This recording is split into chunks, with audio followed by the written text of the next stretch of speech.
ভাইরে ভাই, একটা কথা আছে না, 3 মাস অনাহারে থাকার পর ভাত জুটলো তার কপালে, ঠিক এরকম অবস্থা।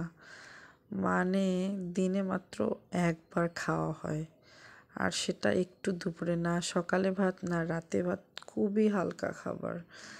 আর দুপুরবেলা যখন একটুখানি ভাত পাই মনে হচ্ছে কি শান্তি। আমরা হলাম মাছে ভাতে বাঙালি মানুষ, আমাদের যাই দেওয়া হোক না কেন, আমাদের কি আর ওই সব খানাপিনা ভালো লাগবে? ডায়েটের খাবারই হোক আর ফ্রুটস হোক আর অন্য কিছু হোক। তো এই যে দেখেন কি সব রোগীর খাবার দাবার দিয়ে ভর্তি আমার তালিকায়।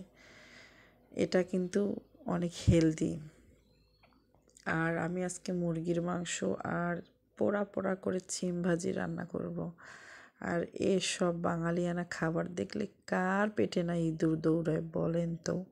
আপনারা নিজেই বলুন, তাহলে কি ডায়েট সামলে রাখা যায়? কিন্তু তারপরও আমি নিজেকে কন্ট্রোল করতেছি, নিজের ব্রেনকে বলতেছি control your self, control your self. তোমাকে বুঝতে হবে, তোমাকে জানতে হবে, তোমাকে কন্ট্রোল করতে হবে, তোমার জিহ্বাকে কন্ট্রোল করতে হবে। বাই দ্য ওয়ে, সকাল সকাল রান্নার প্রসেসে চলে গিয়েছি, মেয়েকে স্কুলে পাঠিয়ে দিয়েছি, আপনাদের ভাইয়া অফিসে গেছে, আমি হালকা পাতলা একটু নাস্তা করেছি। আমার ডায়েটটা তো জানেন, সকালে কি খাই আর নাই বলি, প্রতিদিন আপনাদেরকে বোরিং নাই করি। তো এই যে মুরগির মাংসটা আমি বসিয়ে দিয়েছি, আমি মেখে চুখে 2-3টা দেশি আলু দিয়েছি, দিয়ে বসিয়ে দিয়েছি। আর এইদিকে মুরগির মাংস বসিয়ে আমি সিম ভাজিটা রেডি করতেছি। সুন্দর করে হাতে মেখে সিম ভাজিটা রেডি করে রেখে দিব। মুরগির মাংসটা হলেই আমি সিম ভাজিটা বসিয়ে দিব, যাতে করে পোড়া পোড়া একটা সুন্দর ভাজি হয়। আর এখানে আমি দিয়েছি ফুলকপি, আলু, সিম, ধনিয়া পাতা। এত বেশি মজা হয়েছে।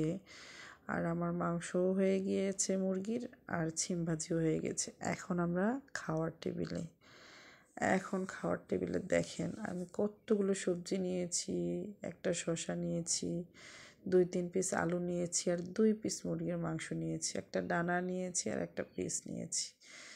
তো আমার কিন্তু ভাত নেই, অল্প একটু ভাত আর শুধু সবজি আর তরকারি, শসা দিয়েই প্লেট ভর্তি। তো মানে একদিন পর, ফুল 24 ঘন্টা পর আমি ভাত খাই। আগের দিন 2টা, পরের দিন 2টায়। তার আগে কিন্তু আমি একটুও ভাত মুখে দিই না। কন্ট্রোল করতেছি নিজেকে, অনেক কষ্ট হচ্ছে, নিজেকে বারবার বোঝাচ্ছি। কারণ আমরা হলাম মাছে ভাতে বাঙালি, আমাদের একটু ভাত খাওয়া হ্যাবিটের মধ্যে পড়ে গিয়েছে। আর সবচেয়ে মেইন প্রবলেম যেটা, আমি হলাম গ্রামের মেয়ে। আমি এটা স্পষ্ট ভাষায় স্পষ্টবাদী হয়ে গর্ববোধ করে বলি, হ্যাঁ আমি গ্রামের মেয়ে এবং গ্রামে বড় হয়েছি। আর গ্রামের মানুষ সবসময় কিন্তু 3 বেলায় বেশিরভাগ ভাত খায়, আর সেভাবেই আমার রুটিনটা তৈরি হয়েছিল। বাট গ্রামে কিন্তু হাঁটা চলার মাধ্যমে তা বার্নও হতো, এখানে কিন্তু আমাদের বার্ন করার সোর্স অতটা নেই। যাই হোক, বাই দ্য ওয়ে দুপুরে খানাপিনাটা খুব ভালো ছিল।